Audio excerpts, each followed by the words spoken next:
Hey guys, Sean here. Welcome to the F1 Word and to my qualifying report for the Canadian Grand Prix, and what a race we have got set up for us tomorrow. Before we start talking about that though, let's kick things off by taking a look at our pole sitter, and it's Sebastian Vettel who set the fastest lap of a 1:10.764. It was a hell of a lap, and in fact the top three delivered some very impressive laps. After the pace he'd shown in FP3, it did look pretty odds on that Vettel was going to end up with pole. But Ferrari do look strong, although his teammate is a little bit further back, as we will be having a look at in just a moment. The German will start the race on the ultra soft tyre. They easily had the pace to get through Q2 on that tyre, so made sense in terms of strategy for them. And an interesting stat for you, that pole position today from Sebastian Vettel was Ferrari's first in Canada since Michael Schumacher in 2001. I knew that it had been a while, but it surprised me as to how long it had actually been. Let's have a look though at the rest of the result. Of course, this is just the provisional grid for tomorrow's Grand Prix.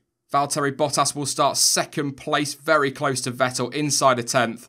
But a great lap from Bottas, equally a great lap from Max Verstappen as well. P3 for him, within a couple of tenths as well. Lewis Hamilton, he described it as a difficult session. He will start in P4.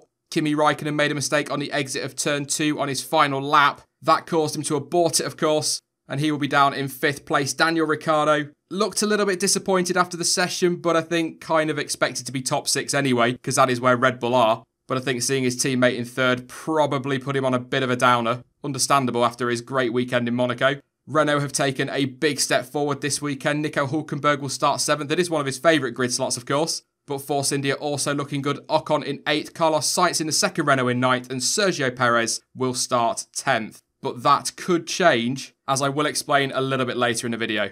Kevin Magnussen P11 for Haas. He's of course going to get free choice of tyre tomorrow. A very good day for Brendan Hartley, and I'm so pleased to be saying that. Ended the first session in P8 and eventually qualified in 12th. He needs to deliver in the race, of course, under massive pressure, that guy. Charles Leclerc, his 4th consecutive Q2 appearance. He starts 13th.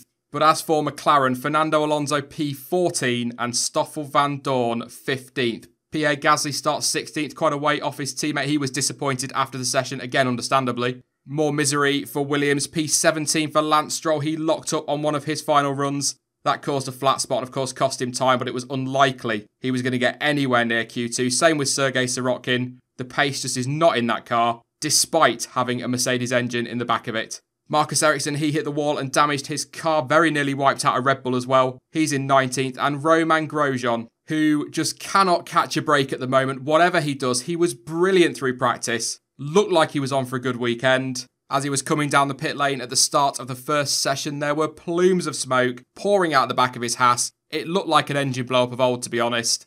And obviously that ended his session right then and there. He's made a lot of mistakes this season, but in situations like that, you can't help but feel a little bit sorry for him. Nothing he can do about that. And it's going to be a long way back from 20th on the grid. In terms of the top 10 starting tyres, then Sebastian Vettel does start on the Ultrasoft, as I said a little bit earlier. Valtteri Bottas is doing the same, and that's mirrored by their teammates. But Red Bull have gone with the Hypersoft tyre, and that could really mix things up tomorrow. And it will come as no surprise that the rest of the top 10 also start on the Hypersoft tyre. But that top 10 could well change, because there may well be some penalties for blocking or dangerous driving, however you want to look at it. But towards the end of the second session, Sebastian Vettel was belting down the back straight on a very hot lap. It looked as though the intention was there to finish the lap, but unfortunately Kevin Magnussen, Nico Hulkenberg, Carlos Sainz, I think Valtteri Bottas was in there somewhere as well, were all cruising, and I mean cruising down that back straight. And Nico Hulkenberg was on the racing line and impeded Vettel's lap. Now, it didn't affect the final result of the session, of course, but it did prevent the Ferrari from completing the lap, and so therefore the stewards are likely to take a look at that. But at time of recording, there has been no word of a penalty or penalties as yet. It's a tricky one because, as I was discussing with somebody on Twitter, it's not affected the final result, but Hulkenberg was sat on the racing line, driving very slowly, getting ready for his hot lap, whilst another driver was trying to finish theirs. So as far as I'm concerned, the stewards at least need to have a word on that one. He may only get a reprimand, he could get a grid drop, but with the experience that he has, Nico Hulkenberg should know better than to park it on the racing line. But all of that aside, it was a very good session for Renault. comfortably inside the top 10, and although they are still a long way off the very front of the grid, that power unit has definitely given them a boost in terms of performance. It also appears to have done the same for Red Bull. However, for McLaren, it appears to have made absolutely no difference whatsoever. Once again, no one-lap pace in that car. They were bottom of Q2 and were out-qualified by Charles Leclerc in the Sauber. But to compound matters even further, they were 8/10 off Carlos Sainz at the end of Q2. And right now, that Renault team have got to be their benchmark because that is who they want to fight for that 4th place finish. And with that upgrade to the engine appearing to make a difference for Renault and Red Bull, it does make you question why McLaren are not right on the back of the Renault Works team.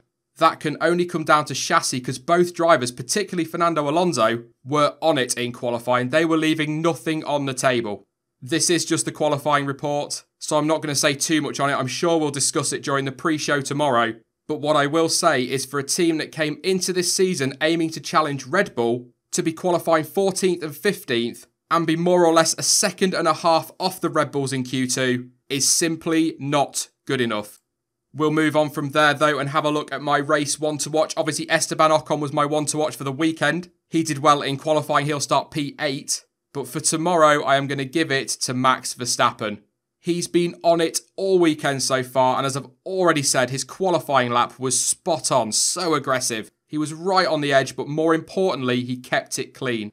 He is going to start the race on the hyper soft tyre, and so he can be the one that pulls the trigger, if you like, for the pit stops towards the sharp end of the grid. Go for that undercut, probably fairly early as well, and give those ahead of him something to think about, but something else just to ponder. And this goes for Daniel Ricciardo as well. Red Bull seem to have got the balance right on that car, as we saw in Monaco, of course, to the point where they can manage the hypersofts better than Mercedes and Ferrari, so they might actually be able to go a lot longer than perhaps we're expecting. But as I've said, so far this weekend, he has been great. He deserves a lot of credit for that. He's not going to get it, but he deserves it. But he has got to keep it clean in the race. If he can do that and get a good result, it will be a huge confidence boost for him and could well be the turning point of his season. That is it for the Canadian Grand Prix qualifying report, but now we know what the grid looks like. Who do you think is going to go on to take victory tomorrow, and what is your podium? Let me know your thoughts in the comments section down below. I will be back tomorrow live at 6 PM UK time for the pre-race show, and as ever we will be live around about an hour and a half after the race finishes with the race debrief. In the meantime, know you can follow me on social media. Links to Twitter, Instagram, Facebook and to Discord are all in the description down below. But as ever, thank you for watching. I've been Sean, this has been the F1 Word, and until next time, goodbye.